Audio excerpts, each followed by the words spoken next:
Hallo, mein Name ist Helmut Mebert.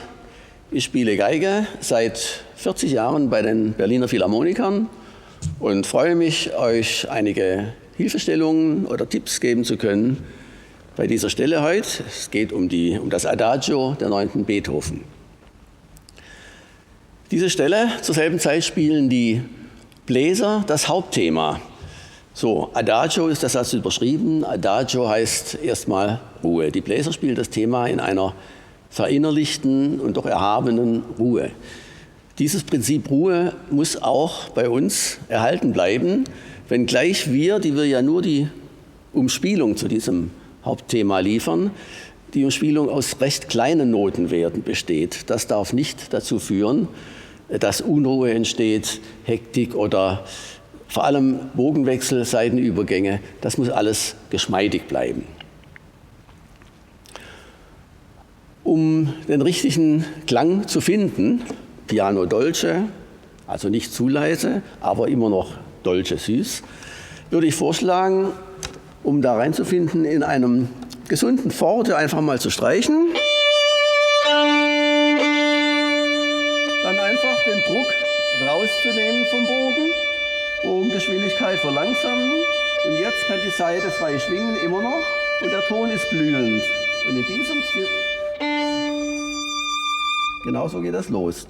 Der Vorschlag, mit dem es beginnt, den Bogen auf die Seite, nicht aus der Luft, sondern auf die Seite und einfach rüber. Also kommend aus diesem, wo man sich eingefunden hat in der Klangfarbe, zum Üben, sehr gut. Jetzt geht es los.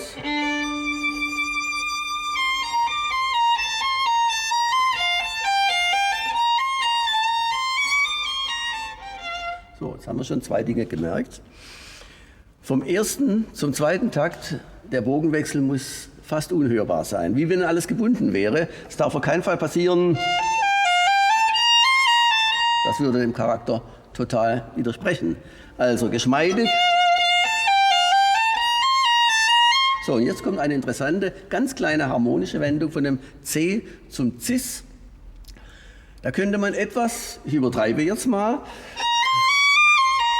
das ist natürlich zu viel, aber vielleicht ist am besten gesagt, einfach etwas beleuchten, um das interessant zu machen. Also, das reicht völlig.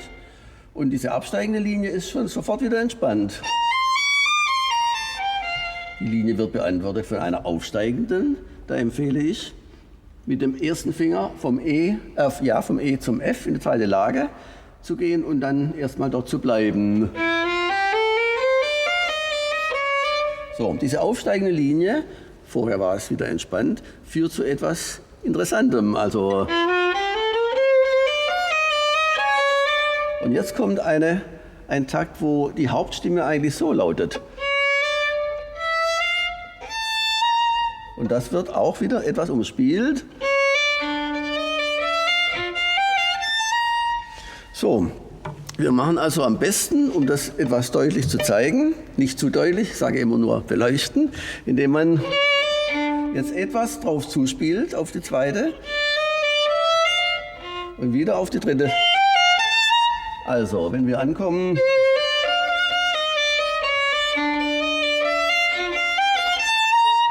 ungefähr so, nicht mehr.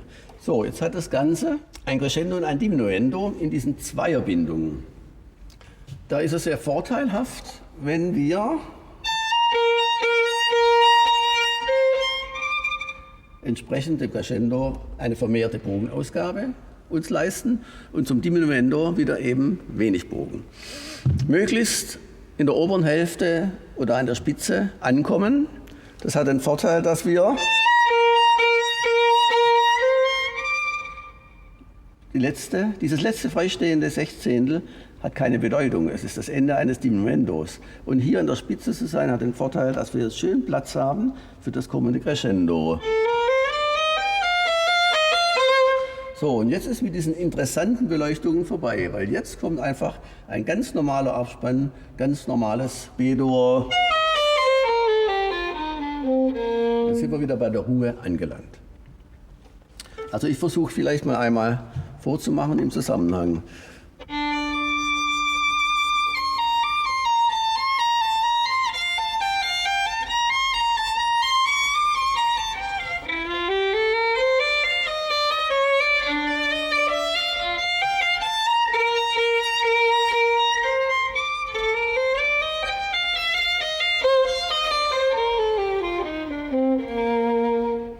Das ist die erste Phrase. Ein Tipp noch überhaupt zum Üben. Es sind ja oft sehr viele Noten unter einem Bogen. Man sagt immer, schnelle Passagen soll man langsam üben. Aber ich meine, auch langsame Passagen soll man langsam üben. Wenn wir nämlich beim Üben gezwungen sind, sehr viel Bogen zu sparen, wenn wir dann im Tempo spielen, erleichtert uns das. Dann wird es nämlich das Ganze viel flüssiger. Dann hat es diese flüssige Geschmeidigkeit und trotzdem noch die Ruhe, die es braucht. Gehen wir zum zweiten Teil mit einer kurzen Überleitung.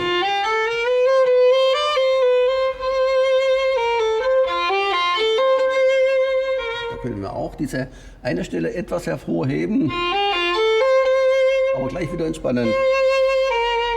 Also.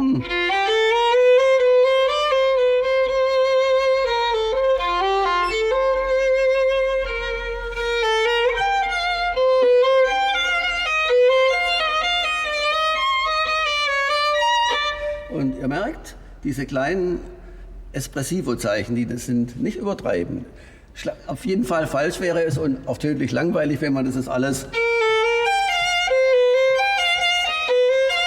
Das ist wie eine Etüde. Das meine ich damit, wenn ich sage, gewisse harmonische oder interessante Wendungen, muss man etwas zeigen. So, nach diesem Takt kommt plötzlich etwas ganz anderes. Also wir kommen an. Jetzt kommen plötzlich diese engen Dreierbindungen. Hier ändert sich tatsächlich der Charakter etwas. Irgendwie, man weiß nicht, wo es harmonisch hingehen soll.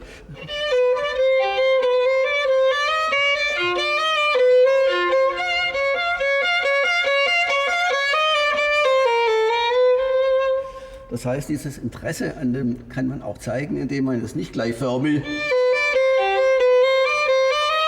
sondern. Und jetzt kann man sogar etwas zurücknehmen.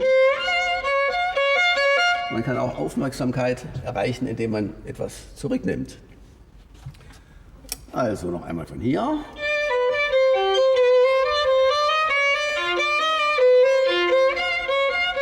Crescendo und entspannen. Diese Entspannung auf einem Diminuendo, grundsätzlich ein Diminuendo kann man auf zweierlei Weise machen.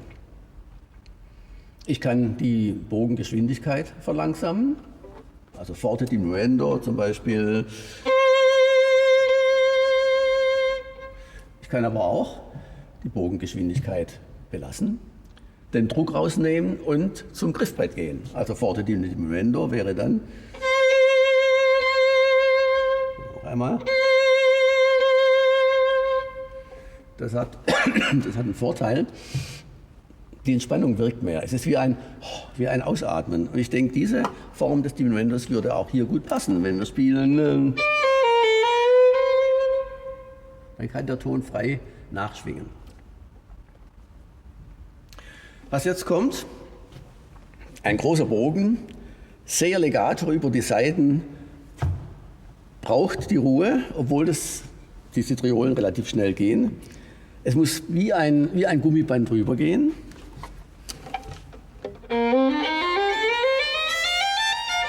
Ich versuche noch einmal. Und jetzt kommen diese Akzente. Die Akzente auf keinen Fall mit Druck machen, auf keinen Fall. Sondern man kann einen Akzent auch produzieren, indem man eine erhöhte Anfangsgeschwindigkeit hat. Wenn wir also ankommen, nur so.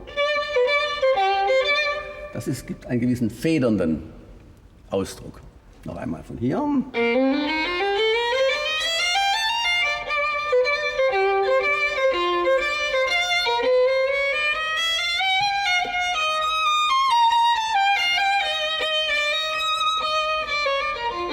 Wieder mit diesem schönen Diminuendo. Weiter geht es mit. Und jetzt kommt ein Crescendo über 2 Takte. Meistens machen wir den Fehler, dass wir zu früh crescendieren. Crescendo heißt erst einmal leise. Und dann heißt es laut werden, nicht laut sein. Sparen wir uns das Crescendo auf das Ende auf. Entschuldigung.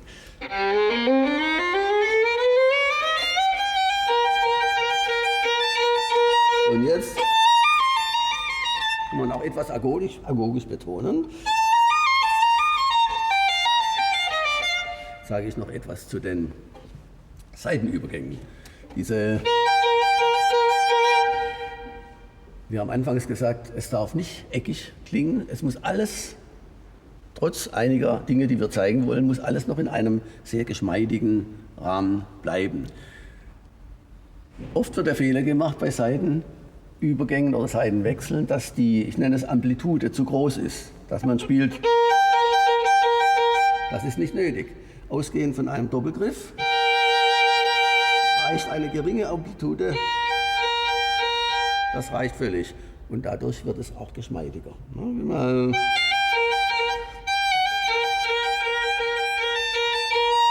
Viel besser, wie wenn, das ist wieder gegen den Charakter der Musik. Gut, also von hier gegen Ende. Und genau hier, da wir diesen Bogen, der ist sehr lang, da wir den teilen, auch wieder aufpassen, dass kein Akzent entsteht bei dem Bogenwechsel. Also auf keinen Fall völlig falsch. Es ist ja ein Diminuendo, das heißt, der erste Ton des neuen Bogens muss sogar etwas leiser sein als der vorhergehende, wie wenn es gebunden wäre. Also.